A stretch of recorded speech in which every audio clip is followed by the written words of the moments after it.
నల్గొండలో దాదాపు 26 గంటల పాటు నిన్న మొదలుపెట్టి రైతులకు ఇచ్చిన హామీలు నెరవేర్చాలని అనేక మంది భారతీయ జనతా పార్టీ నాయకులు దీక్షలో పాల్గొని మరి ఈరోజు ఈ దీక్ష కార్యక్రమానికి నన్ను ఆహ్వానించిన మిత్రులందరికీ కూడా పేరు పేరు ధన్యవాదాలు తెలియజేస్తా ఉన్నాను. రైతుల పక్షాన వారు వారికి ఇచ్చినటువంటి ప్రభుత్వం హామీలు నెరవేర్చాలని డిమాండ్ చేస్తున్న దీక్ష చేస్తున్న వారందరికీ కూడా అభినందనలు తెలియజేస్తా ఉన్నాను. మరి రైతులకు అనేకమైనటువంటి హామీలు ఇచ్చినటువంటి ప్రభుత్వం వరంగల్ డిక్లరేషన్ పేరు మీద రైతులను ఆదుకుంటామని మోసపూరితమైనటువంటి హామీలు ఇచ్చి గద్దెనెక్కి దాదాపు 2 సంవత్సరాల రేవంత్ రెడ్డి ప్రభుత్వాన్ని మెడలు వంచడానికి ప్రభుత్వం మీద యుద్ధాన్ని ప్రకటించినటువంటి భారతీయ జనతా పార్టీ నాయకులందరికీ కూడా ధన్యవాదాలు తెలియజేస్తా ఉన్నాను. మిత్రులారా, రేవంత్ రెడ్డి చేసినటువంటి హామీలు అన్ని వర్గాల ప్రజానీకానికి ఏ రకంగా మోసం చేశారో అదే మాదిరిగా అన్నం పెట్టే రైతులను కూడా పూర్తిగా మోసం చేసి గుర్తు చేస్తా ఉన్నా. గిట్టుబాటు ధర ఇస్తానని చెప్పి 10 పంటలకు గిట్టుబాటు ధర ఇస్తానని చెప్పి వీరందరికీ కూడా ప్యాడీకి వరికి దాదాపు 2630 రూపాయల మద్దతు ధర ఇస్తారని చెప్పి ఒక పేరు ప్రకటించినటువంటి ముఖ్యమంత్రి ఈరోజు కనీసం మరి కొనుగోలు చేయాలంటే కూడా చేతులు రావడం లేదు. మీరు చూస్తే ఈరోజు వరి కొనుగోలులో జరుగుతున్నటువంటి అక్రమాలు నేను అసెంబ్లీ సాక్షిగా మాట్లాడాను. ఒక్క సంచికి దాదాపు 2 నుంచి 3 కిలోలు తాళ్ల పేరు మీద తరుగు పేరు మీద రైతన్నలు కష్టపడి పండించినటువంటి ధాన్యాన్ని దోచుకుంటున్నటువంటి మంత్రులకు ముఖ్యమంత్రికి కేవలం 40 కిలోల సంచి మీద 2 నుంచి 3 కిలోలు అంటే దాదాపు క్వింటాల్కి 7-7.5 కిలోలు.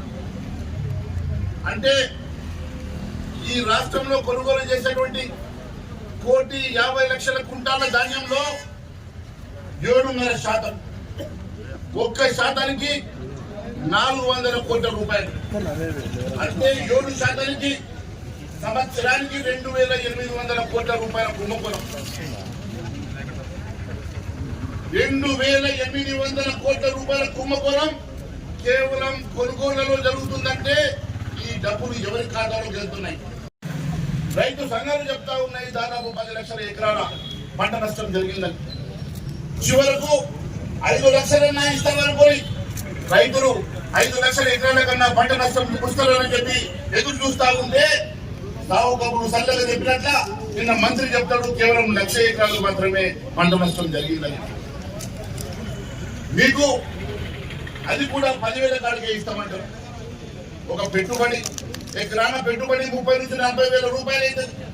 కనీసం పెట్టుబడి సాయం కూడా చేయలేదు. ఒక సీజన్ రైతు బంధు ఎగ్గొట్టావు, దాదాపు 2 సీజన్లు ఇస్తామన్న బోనస్ ఎగ్గొట్టావు.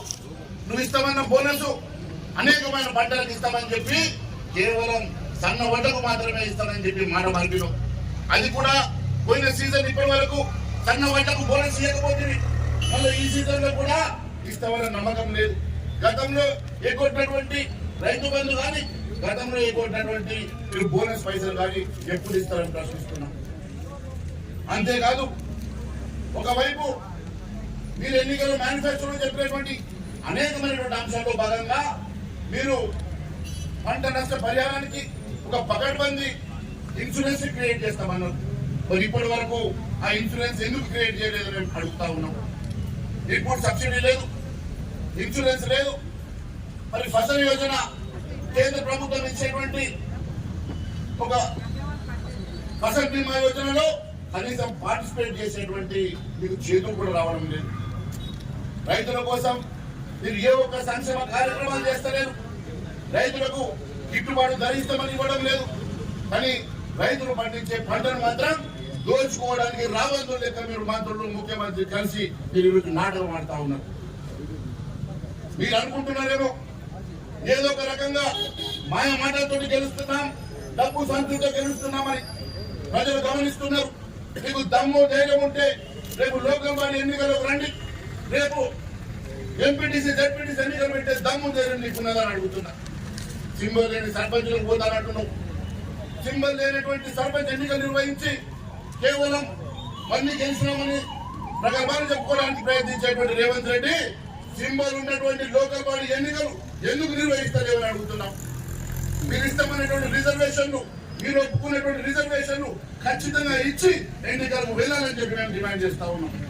మీరు ఒక రకంగా రైతులను మోసం చేస్తూ, యువతను మోసం చేస్తూ, విద్యార్థులు ఫీ రియంబర్స్మెంట్ ఇస్తామని చెప్పి వారిని మోసం చేసి 10,000 కోట్ల రూపాయలు బకాయి ఉంటే కాలేజీలు మూత మోస్తే బ్లాక్ మెయిల్ చేసి విజిలెన్స్ కేసులు పెడతామని చెప్పి వారిని భయపెట్టి కాలేజీలు తెరిపిస్తున్నారు తప్ప పిల్లలకు రియంబర్స్మెంట్ ఇచ్చేటువంటి ఆలోచన మాత్రం చేయడం లేదు. ఒకవైపు మహిళలకు ప్రతి నెల 2,500 రూపాయలు గృహలక్ష్మి ఇస్తానని చెప్పినావు. అదే మాదిరిగా 4,000 రూపాయలు పెన్షన్ పెంచుతానని చెప్పినావు. విద్యార్థులకు స్కూటీలు ఇస్తామని చెప్పినావు. నువ్వు ఇచ్చినటువంటి అనేకమైనటువంటి హామీలు ఏ ఒక్కటి నెరవేర్చలేదు. ముఖ్యంగా ఈరోజు రైతుల్ని పూర్తిగా నిండా ముంచడమే కాదు, వారికి ఇన్పుట్ సబ్సిడీ ఇవ్వకుండా, ఇన్సూరెన్స్ ఇవ్వకుండా, కనీసం మద్దతు ధర ఇవ్వకుండా, కొనుగోలు పద్ధతులు కూడా, కొనుగోలు కేంద్రాలు కూడా పూర్తిగా మోసపూరితంగా తెరిచి ఈ రోజు అన్ని రకాలుగా రైతుల్ని మోసం చేస్తున్నటువంటి ప్రభుత్వం మెడలు వంచే వరకు భారతీయ జనతా పార్టీ పోరాటం చేస్తుందని తెలియజేస్తా ఉన్నాను.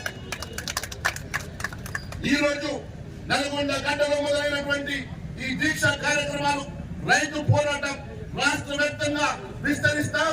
ఖచ్చితంగా రాష్ట్ర వ్యాప్తంగా అన్ని జిల్లాల్లో కూడా ఈ కార్యక్రమాన్ని ముందుకు తీసుకెళ్తామని తెలియజేస్తా ఉన్నాను. ఇదొక్కటే కాదు, మీరు మేనిఫెస్టోలో ఇచ్చినటువంటి 420 హామీలు నెరవేర్చే వరకు భారతీయ జనతా పార్టీ ఖచ్చితంగా పోరాటం చేస్తుందని మరి ఈ కార్యక్రమాన్ని విజయవంతం చేసి ఈ కార్యక్రమంలో పాల్గొన్న ప్రతి ఒక్కరికి కూడా పేరు పేరున నమస్కారం తెలియజేసుకుంటూ భారత్ మాతాకి